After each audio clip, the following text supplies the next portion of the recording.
Cryptids, from the Greek crypto, meaning hidden, are a subset of creatures and animals that are believed by cryptozoologists to exist, but are not yet proven until mainstream science confirms them. Kicking and screaming, it seems. There are scores of such creatures in legends around the world. A few of the multitude of noted examples across the websites and reported accounts are Dogman, Chupacabra and Bigfoot. Others include Nessie in Loch Ness and its similar prehistoric legend, Champ, in Lake Champlain in the US. Bizarrely, the latter is legally protected under US law, despite it allegedly not existing. But many living creatures alive today, such as mountain gorillas, kangaroos, Komodo dragons, giant squid, platypuses, and tree kangaroo were also once called cryptids, until proven by science. Attitudes change. Over the decades, thousands of military and civilian personnel, pilots, police officers, national park rangers and other professionals as well as hunters and farmers that thoroughly know their domains, have all witnessed and directly experienced unidentified creatures, unexplainable phenomenon, sentient beings and strange craft under intelligent control. Such highly trained observers have personally seen many of these beings up close and in clear conditions. In many cases, they have gone on official record, sometimes enduring threats by employers or by vague government agencies who issue dire threats of harm to these witnesses and their families. The same used to happen with regards to UFO witnesses, which now the US government and, before them, the Belgian Air Force and government, officially admit their existence. One day there must surely be similar government disclosures regarding cryptids. But does this mean that those witnesses who were threatened or harmed by the authorities will ever receive an apology or compensation? If the governments and agencies are now admitting to the existence of UFOs when they were once prepared to murder to cover them up, it makes one wonder what they are not yet admitting to. Alien collusion in exchange for military technology? Or weaponizing cryptids? The prevalence in society of extremely high-resolution cameras and other commercially available technology in the public domain almost guarantees new, but reluctant government disclosures in future. Their plausibility of denial is somewhat diminishing. Do such cryptids exist naturally, and have always been covered up by generations of ruling authorities? Not one world government admits officially to even knowing about them, let alone their existence. The world's populations have merely been spoon-fed mythical legends handed down to us by writers such as the Brothers Grimm or Hans Christian Andersen. Or did they know something we don't? There are few YouTube channels or websites that one can really trust, as most are only out to make money by begging for subscribers and selling their merch. A clear sign of their potential lack of impartiality and adherence to the topic, as they are driven by YouTube to churn out regular material of varying quality before it drops their ratings. Meaning less money for the poster. But particular channels that do produce high-quality content, with scientific methodology and thorough research are by YouTuber Bob Gimlin and Bedtime Stories, amongst others. Researcher and former policeman, Richard Hall, once interviewed a former SAS soldier he tracked down in relation to a series of UFO cases in Wales after he in turn had contacted a noted ufologist. He eventually agreed to meet Richard and showed him official proofs off camera, confirming his story. The anonymous man stated he was once a picked volunteer from the regiment to a US-led NATO unit that secured downed UFO craft. This unit worked covertly with many world governments and was permitted to fly into all European and even Russian territories. He was dying from a form of radiation, he said, from being near the craft on many occasions, and had already lost many colleagues. He described looking into some of the crashed craft whilst guarding them until relieved, and saw severed human body parts, describing aliens as devils and they didn't have good intentions towards humans. Are any cryptids involved with beings from other worlds? North American First Nation tribes almost all believe Bigfoot is a non-physical creature that lives in another dimension from the physical plane and can come here as they desire. Some also believe Bigfoot has great psychic abilities. Reports of sightings show the creature can be visible to some people, while at the same time remain invisible to others in the same group. For centuries, various entities and creatures experienced by the First Nation American tribes included other beings such as dogmen, wood spirits and skinwalkers. The tribal peoples passed down verbal stories of wars once fought against them. Almost all tribes still never say the latter by name, lest they summon it, and some tribes even today refuse to venture into certain regions of woodlands and national parks. These proud and brave peoples have nothing to gain by their claims. In fact, they have much to lose. Civilian airports and military radar installations have confirmed reports of unidentified craft traveling at fantastic speeds and making impossible maneuvers that our fighter aircraft just cannot do. Such craft have been witnessed up close many times. Colonel Holt, the deputy commander of the American nuclear base at RAF Rendlesham in 1980, still stands by his testimony, and in 2015 one of his men won a huge medical claim from the US military in a UFO radiation case using declassified files. There have been many witness accounts which specifically link certain beings or creatures in the same place as these craft seemingly at the same time. Though in what capacity? Whether they are brought to our planet, or exist naturally here and are abducted as humans are, we the public do not yet know. In 1961, President Eisenhower, general during World War II, stunned the world when he warned against the sinister activities of the military-industrial complex in his farewell address to the nation. President Truman, who in 1947 was duped into ungraciously signing the CIA into existence, was calling them the American Gestapo within only years of doing so, and we know of JFK's exploits with the CIA. What did they know? Rapacious activities of certain rogue agencies with the intent of amassing their own secret funds, building their own government and making their own foreign policies? Have authorities and agencies aggressively silenced people because they're covering up information and technology given to them? Maybe newly developed, ultra-secret government weapons systems of an unusual kind?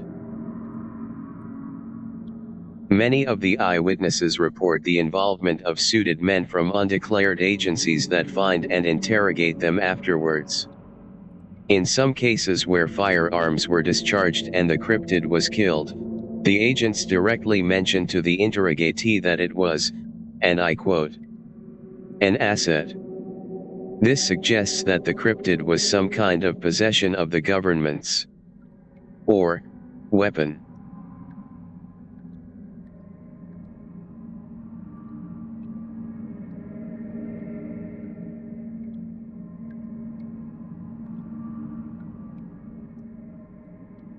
Are any cryptids responsible for the huge number of what search and rescue teams call impossibly missing people?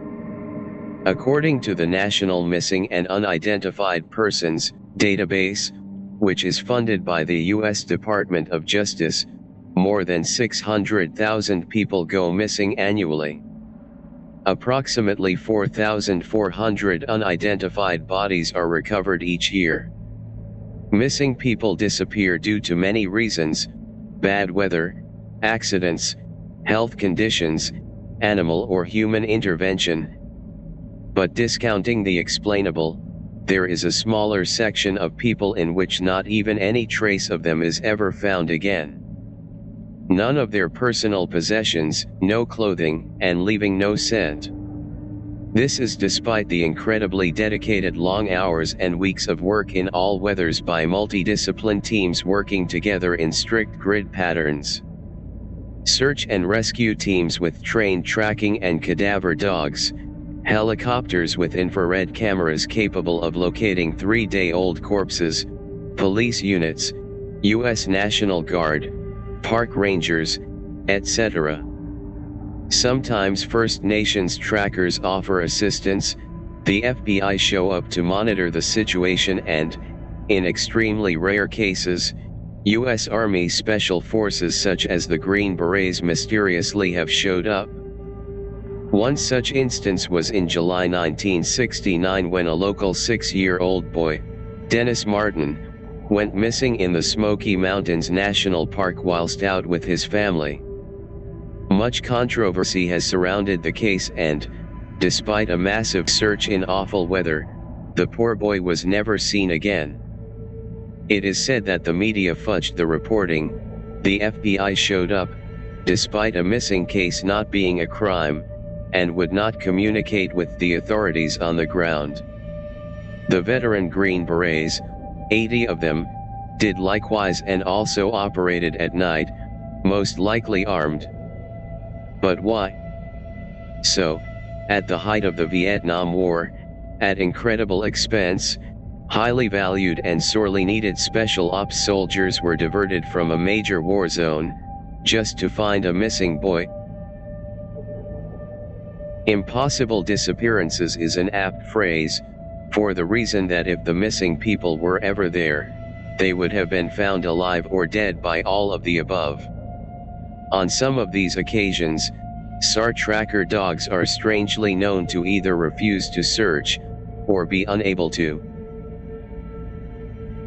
A different type of disappearance is the oft-repeated accusation against the Smithsonian Institute that they have been hiding skeletons of ancient giant humans that once existed in North America and elsewhere worldwide.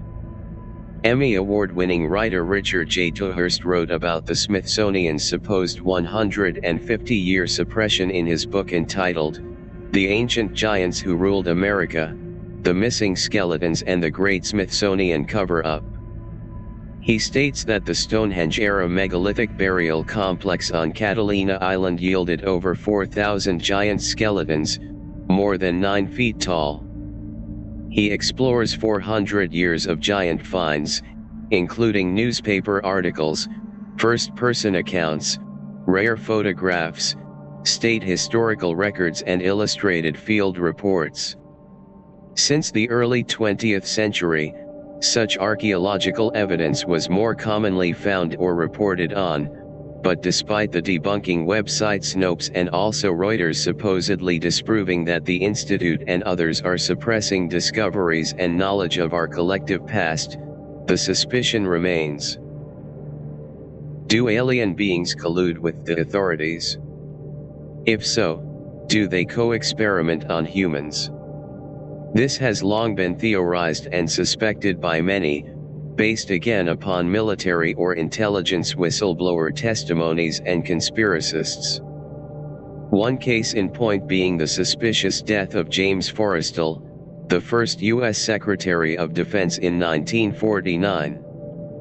He was supposedly one of the Majestic 12, became dissatisfied with the agreement between the U.S. government and alien beings, was effectively fired by President Truman and was later murdered by the CIA. Or should I say, he was being treated for severe depression at the National Naval Medical Center, was recovering well, but threw himself from a 16th floor window.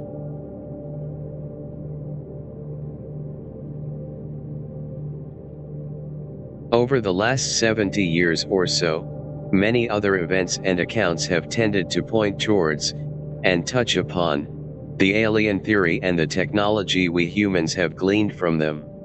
Ben Rich, director of Lockheed Martin's highly secretive experimental skunk works from 1975 to 91, stated shortly before his death. "We already have the means to travel among the stars, but these technologies are locked up in black projects, and it would take an act of God to ever get them out to benefit humanity. Anything you can imagine, we already know how to do. And so have a plethora of former military and intelligence personnel globally and, above all, astronauts. Surely they, as former military fighter pilots and people who have seen and explored space and know the inner workings of NASA, are the most credible and highly trained witnesses ever. Many of them have been very outspoken about their experiences and views on the existence of alien life on Earth." Likewise, U.S. Army Colonel Philip Corso stated, "Let there be no doubt. Alien technology harvested from the infamous saucer crash in Roswell, in July 1947 led directly to the development of the integrated circuit chip, laser, and fiber optic technologies, particle beams, electromagnetic propulsion systems, depleted uranium projectiles, stealth capabilities, and many others. How do I know? I was in charge. How do these missing people and impossible disappearances just vanish, apparently leaving behind no body scent or sign of any belongings? Surely highly sensitive tracker dogs would detect the trail of a human scent? And, the last time that I checked, predatory animals make a bloody mess but don't collect wallets, rucksacks, and cameras as trophies." David Paulides, a disgraced former cop, now writes books and makes films about the impossible and unexplained section of missing people cases. But he omits certain case details and even sensationalizes them for profit. He hints at UFO, paranormal or cryptid activity, and states that whatever took the missing people is fast, cunning and deadly. Could the authorities, aka the CIA and the military-industrial complex, be abducting people and using them in secret experiments in laboratories? Perhaps, as some people suggest, DNA, body morphing or cloning programs involving cryptids and wild animals. Witnesses have often stated that some cryptids have a kind of human or bipedal semblance. But the question asked was, could our authorities delve into things so deeply revolting and sinister? Well, in 1962, U.S. Army Chiefs of Staff drafted a false flag called Operation Northwoods, which tasked the CIA to bomb military targets and kill innocent civilians across the U.S., almost identical to 9/11, including remote control of civilian aircraft, and designed to blame Castro's Cuban government as a pretext for war. Only President Kennedy's refusal to sanction it saved thousands of American lives. If the CIA were proven by U.S. senators in the 1970s to have conducted multitudes of sickening experiments involving child abuse as part of MK-Ultra, covertly toppled world governments, then armed and funded vile terrorist regimes, outgoing CIA Director Helms illegally destroyed most of the files, then they are capable of anything. And not in an altruistic or benevolent way. Our dumps, deep underground military bases connected by vast underground high-speed rail systems, covertly crisscrossing the U.S., including beneath national parks. Philip Schneider gave us detailed descriptions of them in his public talks in the 90s. He claimed he was a government-hired engineer and geologist helping build a top-secret military base at Dulce and revealed dark details of what supposedly went on there in its many subterranean levels. This involved alien beings resistant to humans drilling to build that base there, and the US Special Forces allegedly killed doing so. The technological terms he used to describe the tunnels, the base's inner workings and layout, and the rock lasered out by the machines was astounding and credible. After his suspicious death in early 1996, labeled a suicide of course, even though his left hand had few enough fingers enough to loop the rope around his neck several times from the weird angle, his divorced wife's home was ransacked by federal agents for his speech notes and files.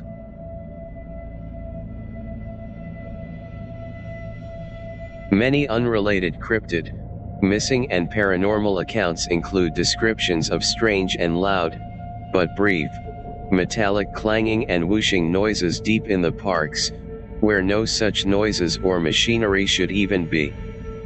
Rather like hatches or air vents being opened. In some of the witness accounts, people who were with the missing shortly beforehand, later state that these sounds occurred around that time. In recent years, U.S. media have broadcast stories of dead people found in national parks who were supposedly killed by bears.